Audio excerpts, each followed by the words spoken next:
تین چیزیں منجیات ہیں، نجات دینے والی ہیں، اور وہ کون سی ہیں؟ فالعدل فی الغضب والرضا، وہ عدل کرنا ہے غصے کی حالت کے اندر بھی اور خوشی کی حالت کے اندر بھی۔ آپ کسی پہ راضی ہوں یا کسی پہ ناراض ہوں، آپ غصے کی حالت میں ہوں یا آپ سرشاری کی کیفیت میں ہوں، دونوں حالتوں کے اندر آپ نے عدل سے کام لینا ہے۔ کسی سے دشمنی ہو تو اس کے خلاف بھی ناانصافی لوگ کر دیتے ہیں، کسی پہ غصہ ہو۔ اسی طرح کسی سے بہت پیار ہو، رشتہ داری ہو، تو اس کے ساتھ بھی ناانصافی ہو جاتی ہے۔ یہ قضات کی ذمہ داری اہم ترین ذمہ داری ہے۔ آپ اگر منصب قضا پہ بیٹھے ہیں، جج بنے ہیں، منصف بنے ہیں، قاضی بنے ہیں، پنچایت میں آپ کو بڑا بنا لیا گیا ہے، آپ پر فیصلہ ڈال دیا گیا ہے، تو پھر ترازو کے دونوں پلڑے برابر رکھیں۔ کوئی فرق نہیں پڑتا کہ رات 12 بجے عدالت لگائیں یا دن کے اجالے میں لگائیں، لیکن کریں انصاف، پھر تمہارے اوپر کوئی انگلی نہیں اٹھا سکتا۔ لیکن اگر تم عدل نہیں کرو گے، اگر تم انصاف نہیں کرو گے، تو قیامت کے دن جو ظالم قاضی ہوگا اس کو لٹکایا جائے گا۔ تو اس لیے ارشاد فرمایا کہ جو نجات دینے والی چیزیں ہیں وہ غصے کی حالت کے اندر بھی اور خوشی اور سرشاری کی کیفیت کے اندر بھی عدل کرنا۔ ایک عربی مقولہ ہے، الملک یدوم بالکفر ولا یدوم بالظلم، ملک کفر کے ساتھ تو قائم رہ سکتے ہیں لیکن ظلم کے ساتھ قائم نہیں رہ سکتے۔ دنیا کے کتنے ملک ہیں جہاں نظام کفر کا ہے لیکن عدل پایا جاتا ہے تو وہ خوشحال ہے۔ لیکن لوگ نمازیں بھی پڑھتے ہوں، سجدے بھی کرتے ہوں، اعتکاف بھی بیٹھتے ہوں، حج جمرے بھی کرتے ہوں، لیکن عدالتیں انصاف نہ دیتی ہوں، سکون کبھی نہیں ہو سکتا۔ عدل انصاف اگر قائم ہے تو ملک طمانیت کے نور سے مالا مال ہوتا ہے، ملک ترقی کرتا ہے، ملک آگے بڑھتا ہے، اور معاشرہ پرسکون ہو جاتا ہے اگر عدل و انصاف کا نظام موجود ہو۔ تو اس لیے اللہ کے محبوب نے فرمایا 3 چیزیں نجات دینے والی، ان میں سے پہلی چیز کا ذکر کیا، غصے کی حالت کے اندر اور رضا کی حالت کے اندر عدل کے تقاضوں کو پورا کرنا۔ اللہ اکبر۔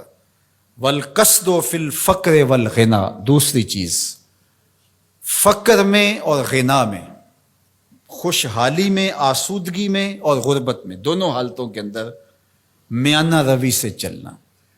یہ نہیں ہے کہ آپ کے پاس پیسے زیادہ آ گئے تو فضول خرچ بن جائیں، اور اگر جو ہے وہ حالات تھوڑے سے تنگ ہوئے ہیں تو بالکل ہی بخل کریں۔ دونوں حالتوں کے اندر میانہ روی کے ساتھ چلنے والا کبھی کنگال نہیں ہوتا۔ اللہ اکبر۔ والذین اذا انفقوا لم یسرفوا ولم یقتروا وکان بین ذلک قواما، فرمایا کہ وہ لوگ جب خرچ کرتے ہیں نہ تو فضول خرچی کرتے ہیں اور نہ ہی وہ بخل کرتے ہیں، بلکہ جو درمیان والا راستہ ہے اس راستے کو اختیار کرتے ہیں۔ تو درمیانی راستہ چلنے والا ہی سرخرو، کامیاب اور بامراد ہوتا ہے۔ اس لیے دونوں صورتوں کے اندر ارشاد فرمایا کہ میانہ روی کرنا۔ وخشیۃ اللہ فی السر والعلانیہ، اعلانیہ بھی اور مخفی بھی، دونوں حالتوں میں اللہ سے ڈرنا، یہ نجات دینے والی چیز ہے۔ جو لوگوں کے سامنے اللہ سے ڈرتا ہے اور مخفی جگہ پر جا کر کے اللہ سے نہیں ڈرتا تو وہ اعلانیہ طور پہ ریاکاری کر رہا ہے، اللہ سے نہیں ڈر رہا۔ تو مخفی طور پہ بھی اللہ سے ڈرے اور اعلانیہ طور پہ بھی اللہ سے ڈرے۔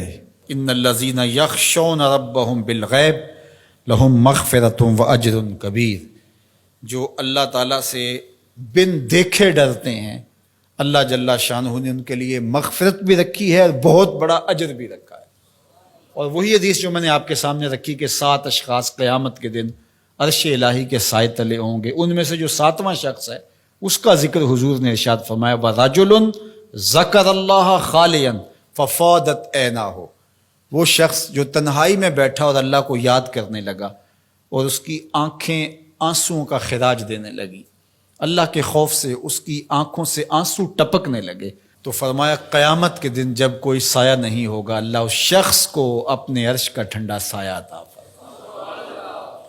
تو لوگوں کے سامنے آنسو بہانا اور تنہائی کے اندر آنکھوں کو نوری نصیب نہ ہو تو یہ ریاکاری ہے، اور ریاکاری تو ایک ایسا جرم ہے، ایک ایسا گناہ ہے جس کو شرک اصغر کہا گیا۔ کسی گناہ کو شرک نہیں کہا گیا سوائے ریاکاری کو۔ تو ریاکاری کو شرک اصغر کہا گیا ہے۔ تو اعلانیہ طور پہ بھی اللہ سے ڈرو اور مخفی طور پہ بھی اللہ سے ڈرو، لیکن اگر خلوت اور جلوت میں فرق ہے تو یہ بدترین صورتحال ہے۔